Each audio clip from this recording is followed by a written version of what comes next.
Fancy saris, కంచిపట్టు సారీస్ కి ప్రత్యేకంగా పెట్టింది పేరు మన పూర్ణిమ ప్రింట్స్, KPHPN మాదాపూర్. నమస్కారం. కార్తీక పురాణం 26వ రోజు పారాయణలోకి వచ్చాం. ఈరోజు కార్తీక బహుళ ద్వాదశి.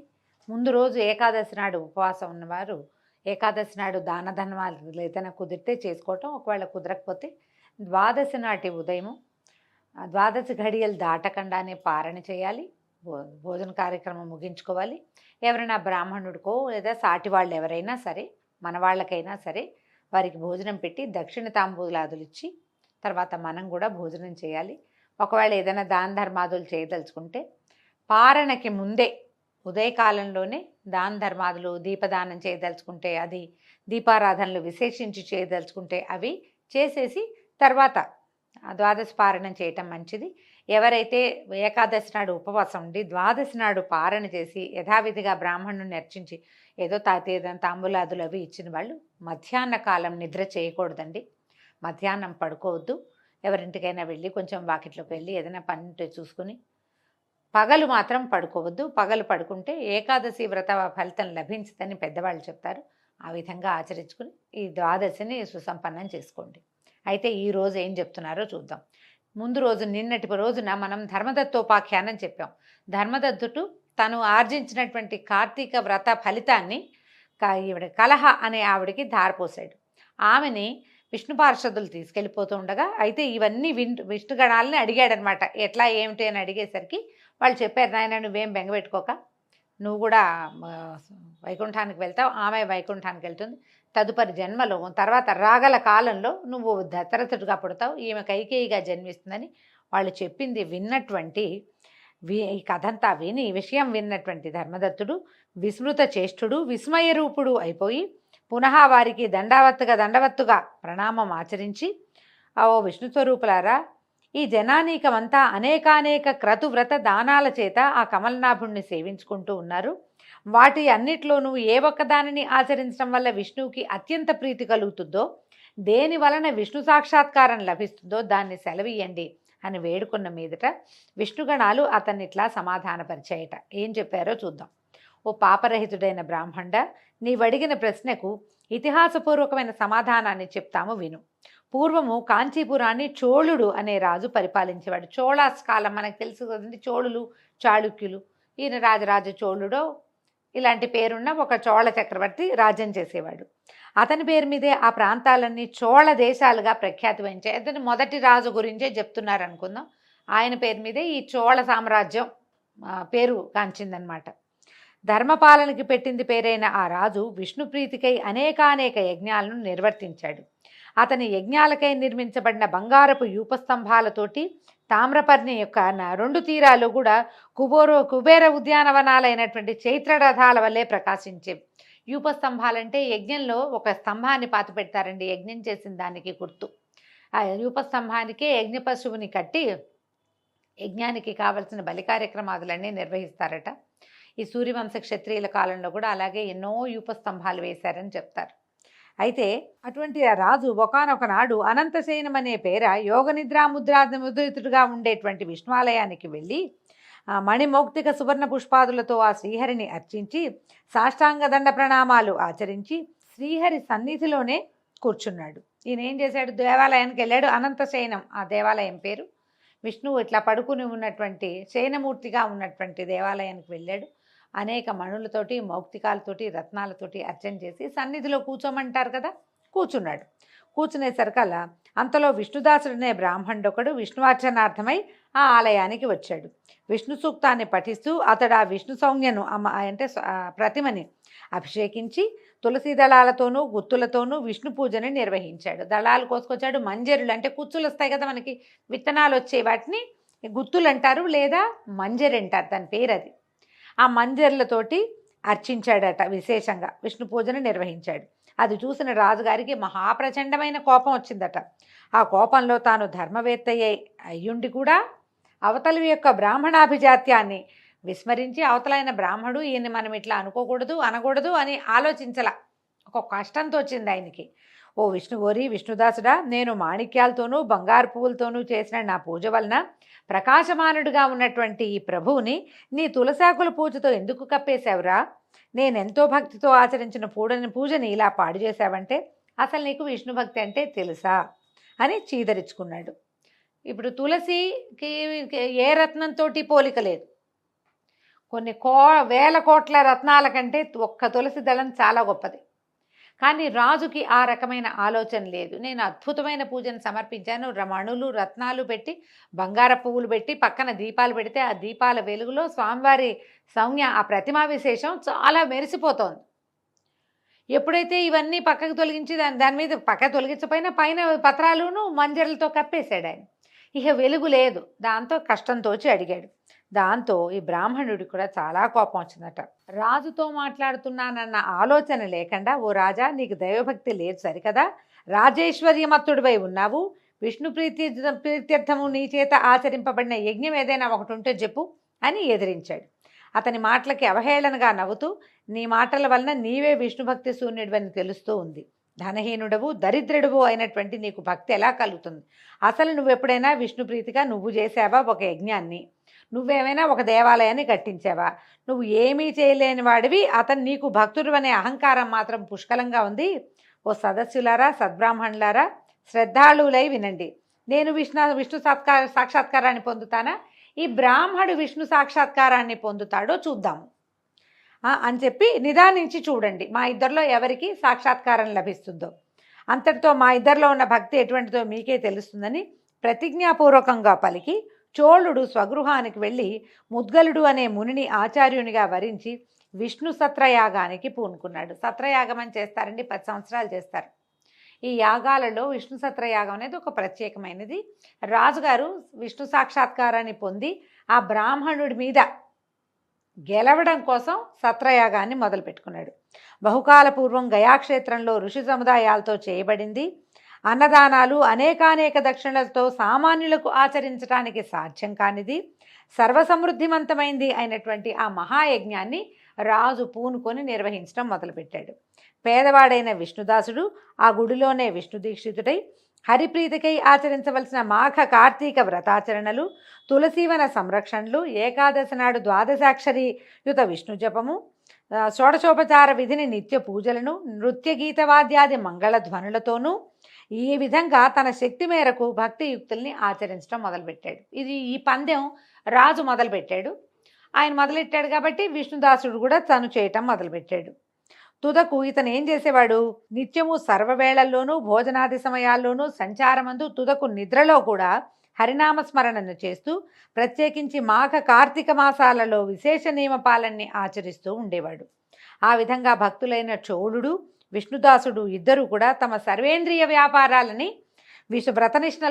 విష్ణువ్రతనిష్టలోనే నిలిపి విష్ణు సాక్షాత్కార ప్రాప్తి కోసం చాలా కాలం తమ వ్రతాల్ని ఆచరిస్తూ ఉండిపోయారు. కాలం గడుస్తూ ఉండగా ఒకనాటి సాయంకాలం విష్ణుదాసుడు వండుకున్న భోజనాన్ని ఎవరో కాజేసుకుని వెళ్ళిపోయారు. నేనేం చేశాడు? పగలల్లా విష్ణు సేవలో ఉండి సాయంకాలం భోజనం వండుకుని దేవాలయానికి వెళ్ళి అర్చన చేసుకుని వచ్చాక తినేవాడు. బహుశా పాపం అన్నం వంట ఏదో వండుకున్నాడు, అది అక్కడ పెట్టాడు, అది కాస్త వెళ్ళిపోయింది, ఎవరో తీసుకుపోయారు.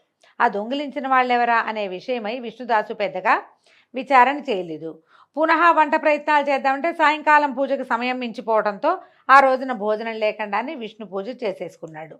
అందులోనే గడిపేశాడు. మర్నాడు కూడా వంట చేసుకుని శ్రీహరికి నివేదించే లోపలే ఎవరో ఆ వంటకాలని కాజేసుకుపోయారు.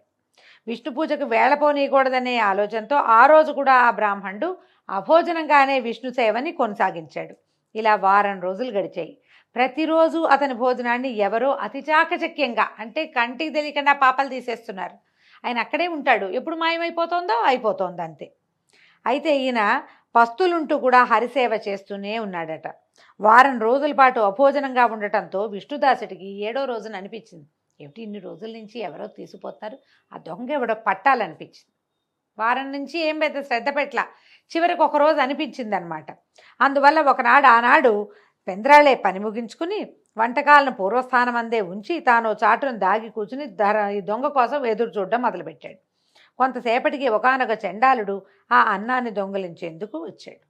వాడి ముఖం అత్యంత దీనంగా ఉంది. రక్తమాంసాలు ఏమాత్రము లేకుండా కేవలము ఎముకల మీద చర్మం కప్పినట్టుగా ఉన్నవాడు, అన్నార్తుడు అయిన ఆ చండాలుడు వంటకాలను దొంగిలించుకుపోవటం మొదలుపెట్టాడు, తీసేశాడనమాట. అతని హైన్య స్థితిని చూసి అప్పటికే కరుణాభరితమైన హృదయంతో ఉన్న బ్రాహ్మణుడు, ఓ మహాత్మా కాసేపు ఆగవయ్యా, ఆ అన్నాన్ని అలా ఒట్టిగా తింటం కష్టం, ఈ నేతి కూడా పట్టుకెళ్ళని నేతి కింద తీసుకుని బయలుదేరాడు. నేతి జాడితో సహా అతని వెంటపడ్డాడు. ఈ విప్రుడు తనని బంధించి రాజభట్లకు అప్పగించుతాడనే భయంతో ఆ చండాలుడు విసురుగా పరిగెత్తడం మొదలుపెట్టాడట. ఈ బ్రాహ్మణాయన కూడా ఆ చోరుడి వెనకాలే పరిగెడుతూ, అయ్యా నెయ్యి తీసుకుని కలుపుకొని తినవయ్యా స్వామి, చెప్పిన మాట వినవయ్యా, నెయ్యి వేసుకొని నెయ్యి వడ్డించటానికి వెంబడబడుతున్నాడు. అసలే అలసటగా ఉన్న చండాలుడు భయం వలన నేలను బడి మూర్ఛపోయాడు. అతన్ని వెన్నంటి వచ్చిన విష్ణుదాసుడు, అయ్యో మూర్ఛపోయావా మహాత్మా అని చెప్పి తన పైవస్త్రపు చెంగులతో ఆ చండాలుడికి ఇట విసరటం మొదలుపెట్టాడు. పాపం ఊపి లేదు, ఈయన నీరసపడిపోయి మూర్ఛపోయాడు, భయపడ్డట్టున్నాడు. ఇంత పరిగెత్తాడు ఆకలితోటి అని బాధపడుతూ విసురుతున్నట్ట. ఈ విసిరిన గాలికి మెల్లిగా శీఘ్రంగా కోలుకున్నటువంటి చండాలుడు చిరునవ్వు నవ్వుతూ లేచాడు. అప్పుడు ఇతడు విష్ణుదాసుని కళ్ళకి శంఖచక్ర గదాబ్జధారి, పీతాంబరుడు, చతుర్భుజుడు, శ్రీవత్సలాంఛితుడు, కౌస్తుభాలంకృతుడు అయిన శ్రీమన్నారాయణుని వలె కనిపించటంతో అతగాడు సాత్విక భావావృతుడైపోయి అవాక్కుగా ఉండిపోయాడు. అట్లా నోరు తెచ్చుకుని ఉండిపోయాడు అనమాట. విస్మయకరమైన సంఘటన ఉన్నప్పుడు మనం ఏం చేస్తాము? ఎవరికైనా మాట మంతి వస్తుందా?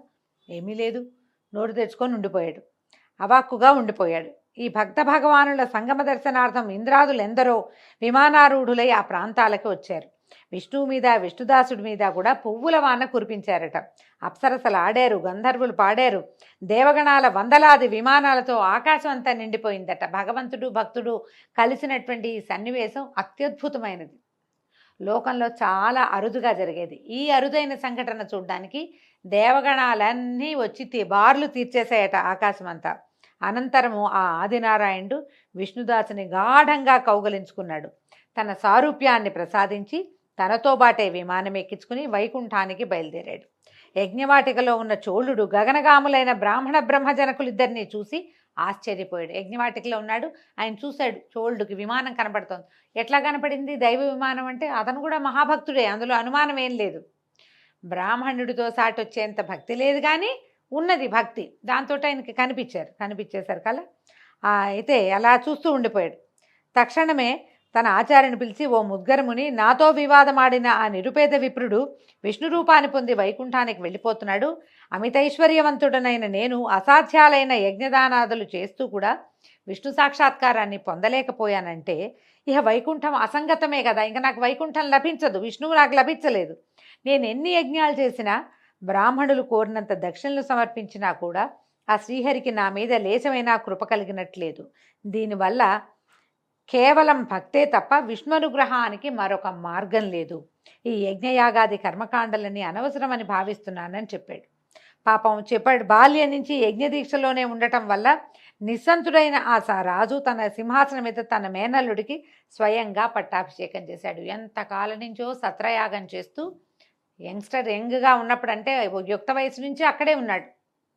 ఆయనకి మేనల్లుడు ఉంటే ఆ మేనల్లుడికి సింహాసనం ఇచ్చేశాడు. అయితే అప్పటి నుంచినట ఏగో తస్మాత్ అధ్యాపిత దేశే సదా రాజ్యాంశభాగిన స్వశ్రియా ఏవ జాయంతే తత్కృత విధివర్తిన. అప్పటి నుంచి చోళ దేశాలలో మేనల్లుళ్ళే రాజులవుతున్నారట. అవునో కాదనండి, పురాణంలో అయితే ఇలాగే చెప్తున్నారు. చోళ దేశాల్లో రాజ్యాధికారాన్ని పొందటంలో రాజుల మేనల్లుళ్ళే కర్తలవుతూ వచ్చారు. అనంతరము చోళుడు యజ్ఞహోమగుండం దగ్గరికి చేరి, ఓ శ్రీహరి, త్రికరణ శుద్ధిగా నీ ఎందలి భక్తిని నా యందు సుస్థిరం చేయి తండ్రి అని ప్రార్థించి సమస్త సదస్యులు చూస్తుండగా అగ్నిప్రవేశం చేసేసాడు. ఏంటంటే ఇది పోటీ కోసం చేయలేదండి, అతనికి ఏదో లభించింది నాకు లభించాలని కాదు, అతనికి లభించినంత జ్ఞానం నాకు లేదని తెలుసుకున్నాడు. అతనంత భక్తిపరుణ్ణి నేను కాను, నేను చేసే ఈ క్రియా కర్మకాండ కంటే కూడా భక్తి చాలా ఎక్కువైనది అని గ్రహించి ఇంకా ఈ జీవితం నిరర్థకమని భావించి అగ్నిప్రవేశం చేశాడు. అది చూసి క్రుద్ధుడైన ముద్గలుడు తన శిఖను పెరిగి వేసుకున్నాడు. అది మొదలుగా ఆ గోత్రం ఈనాటికి కూడా విశిఖగానే వర్ధిల్లుతోంది. ముద్గలుడనేటువంటి ఆచార్యుడు ఈయనతోటి యజ్ఞం చేయిస్తున్నవాడు తన శిఖని వెనకాల ఇది పెట్టుకుంటారు కదా, పిలకనమ్మ అనాలి. తెలుగులో ఇలాంటి పదం వాడకూడదండి. మనం ఎవరి గురించైనా బ్రాహ్మణుల గురించి, పెద్దవాళ్ళ గురించి ఇలా కథల్లో చెప్పేటప్పుడు కూడా శిఖ అని చెప్పాలి. శిఖ కాదండి, శిఖ. ఈ శిఖని లాగేసుకున్నాడట, తలంతా నెత్తురుమైపోయింది. కానీ ఆయన గోత్రం ఇప్పటికీ కూడా విశిఖ పేరుతోటి ఒక గోత్రం నడుస్తోంది. అయితే హోమగుండంలో ప్రవేశించిన రాజుని అగ్నిలోంచి ఆవిర్భవించిన శ్రీహరి ఇట్లా పట్టుకున్నాడట, ఆదుకొని ఆ చోళుని ఆలింగనం చేసుకుని అతనికి కూడా సారూప్యాన్ని అనుగ్రహించి అక్కడి వారందరూ ఆశ్చర్యంగా చూస్తుండగా తనతోటి వైకుంఠానికి తీసుకెళ్ళిపోయాడు. ఓ ధర్మదత్త, అలనాడు ఈ విధంగా ఆ శ్రీహరి ఇటు విష్ణుదాసుని అటు చోళుని కూడా అనుగ్రహించి సాక్షాత్కారం ఇచ్చి తన వైకుంఠ ద్వారపాలకులుగా చేసుకున్నాడు. కాబట్టి ఓ విప్రుడా, విష్ణు అనుగ్రహానికి విష్ణు సాక్షాత్కారానికి 2 విధాలుగా ఉన్న ఒకే ఒక మార్గము భక్తి మాత్రమే.